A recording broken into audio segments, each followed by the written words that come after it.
தன்னுடைய social media கணக்கு 4 மாதமாக முடங்கப்பட்டிருந்தது அப்படின்னு ஓப்பனாக பேசியிருக்காரு ஹாரிஸ் ஜெயராஜ். தமிழ் சினிமாவில் இளையராஜா, ஏஆர் ரகுமான் அவங்க வரிசையில் டாப் இடத்த பிடிச்சிருந்தவர் தான் ஹாரிஸ் ஜெயராஜ். இவர் அஜித், கமல், விஜய், சூர்யா அப்படின்னு பல முன்னணி நட்சத்திரங்களுக்கு சூப்பர் ஹிட் பாடலே கொடுத்துருக்காரு. அது மட்டும் இல்லாமல் சங்கர் இயக்கத்தில் வந்த அந்நியன் அண்ட் நண்பன் படத்தோடைய ஆல்பம்லாம் சூப்பர் டூப்பர் ஹிட்.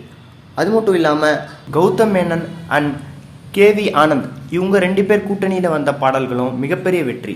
இப்படி பல வெற்றி பாடல்களை கொடுத்த ஹாரிஸ் ஜெயராஜ் கடந்த 5 வருஷமாக சில படங்கள் மட்டுமே பண்ணியிருக்காரு.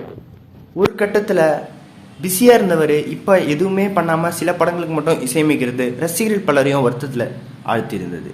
இப்போ அவருடைய பிறந்தநாளை முன்னிட்டு இசை நிகழ்ச்சி ஒன்று நடத்தினார். அப்போ அழைச்ச பேட்டியில் தான் இதை பற்றி பேசியிருக்காரு. அவருடைய சோஷியல் மீடியா கணக்கு 4 மாதமாக முடங்கப்பட்டிருந்ததாகவும், அது மட்டும் இல்லாமல் ரசிகர்கள் பலரும் இவரை கொண்டாடுறத அவர் பார்த்துட்டு தான் இருந்தார் அப்படிங்கிறதையும் தெரிவிச்சிருந்தார்.